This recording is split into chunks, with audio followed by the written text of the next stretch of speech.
ఎన్నికలు వస్తే చాలు అధికార పార్టీ అన్ని అడ్డదారులు తొక్కుతోంది. చివరకు ఎన్నికల కమిషనర్ లాగిన్తో ఓటర్ జాబితా డౌన్లోడ్ చేసుకుని భారీ అక్రమాలకు పాల్పడినట్లు తాజాగా బయటపడింది.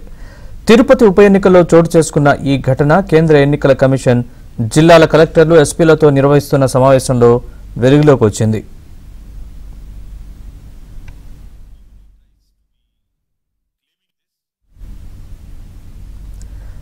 నిజానికి తిరుపతి ఉప ఎన్నికల్లో వైసీపీ తేలిగ్గా నెగ్గగలదు. అయినా రాజకీయంగా తమకు తిరుగులేదు అని చెప్పుకునేందుకు భారీ బల ప్రదర్శనకు పాల్పడింది. ఈ క్రమంలో చేయని అక్రమాలు, పాల్పడని మోసాలు లేవు. నిజానికి ఈ ఏడాది మొదటి నుంచి ఓటర్ జాబితాలను అధికార పార్టీ గల్లంతు చేస్తూనే ఉంది. ప్రతిసారి ఈసీతో మొట్టికాయలు వేయించుకుంటోంది. కానీ ఓటరు నమోదు ప్రక్రియలో అక్రమ చొరబాట్లను మాత్రం మానుకోలేదు.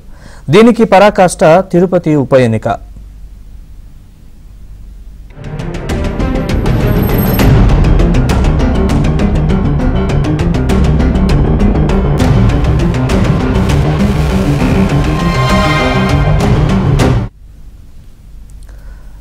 కానీ విని ఎరుగని రీతిలో ఓ అధికారి సాయంతో ఎన్నికల కమిషనర్ లాగిన్ సంపాదించి ఓటర్ జాబితాను డౌన్లోడ్ చేసి ఓటర్ల ఫోటోలు మార్చి ఈసీని ఏమార్చే ప్రయత్నం చేశారు.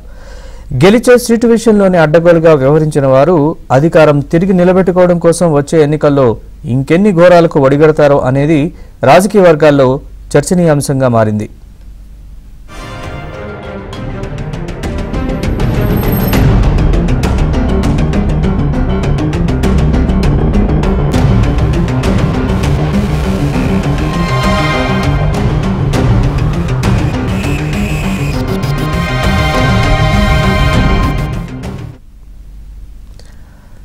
సాధారణంగా రాజకీయ పార్టీలు అక్కడక్కడ దొంగ ఓట్లు వేయించడం చూస్తాం. కానీ ఒక అధికారి ఏకంగా ఎన్నికల కమిషనర్కు సంబంధించిన వెబ్సైట్ లాగిన్, యూజర్ ఐడీలను ప్రైవేట్ వ్యక్తులకు అప్పగించేశాడు.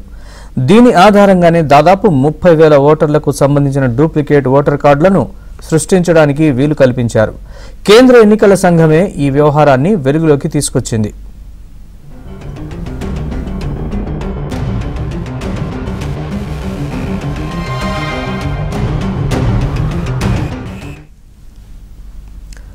ప్రస్తుతం అన్నమయ్య జిల్లా కలెక్టర్గా ఉన్న గిరీష తిరుపతి ఉప ఎన్నికల సమయంలో అక్కడ మున్సిపల్ కమిషనర్గా పనిచేశారు.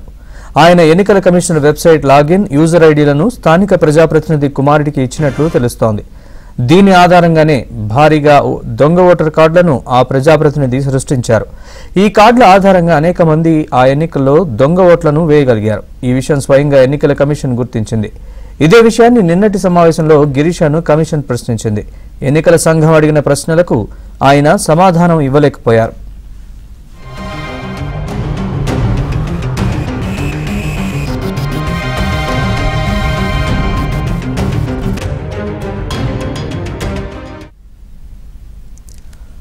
మీ లాగిన్ మీ వద్దనే ఉందా, లేదా మీ లాగిన్ నుంచి 30,000 మంది ఓటర్లకు సంబంధించిన కార్డులు డౌన్లోడ్ చేశారు.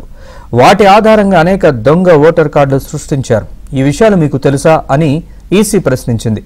ఈసీ అడిగిన ఏ ప్రశ్నకు ఆయన వద్ద సమాధానం లేదు. ప్రతిదానికి నో, ఐ డోంట్ నో అని సమాధానం ఇచ్చారు. దీంతో సిఈసి మరింత ఆగ్రహం వ్యక్తం చేసింది. మీ లాగిన్ ఎవరి వద్ద ఉందో తెలియదు, ఎన్నిసార్లు ఉపయోగించారో తెలియదు, ఎన్ని ఓటర్ కార్డులు డౌన్లోడ్ చేశారో మీకు తెలుసా అంటూ ఆగ్రహం వ్యక్తం చేసింది. తమ దగ్గర సమాచారం మొత్తం ఉందని చెప్పింది. అసలు మీరేం చేస్తున్నారని తీవ్రంగా మండిపడింది. మీకు పార్టీ పక్షపాతం ఉంటే వెంటనే విధుల నుంచి తప్పుకోండి.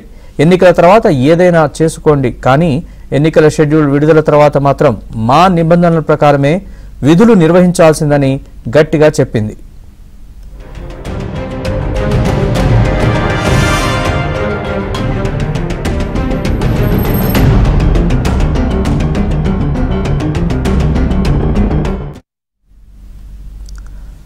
దొంగ ఓటర్ కార్డులపై ఢిల్లీ వరకు 100 ఫిర్యాదులు వస్తుంటే మీరేం చేస్తున్నారని నెల్లూరు కలెక్టర్, ఎస్పీలను ఈసీ నిలదీసింది.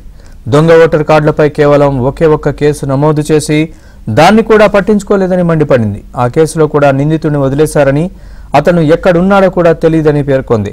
దొంగ ఓటర్ కార్డులపై ఇంత నిర్లక్ష్యంగా ఎందుకు వ్యవహరిస్తున్నారని ప్రశ్నించింది. కేసుల పరిష్కారం ఇలాగే చేస్తారా? ఏ కేసుకు ఏ సెక్షన్లు పెట్టాలో కూడా తెలియదా? దొంగ ఓటర్ కార్డుల తయారీకి సంబంధించిన కేసులు వేసిన సెక్షన్లు కరెక్టేనా అని గట్టిగానే నిలదీసింది.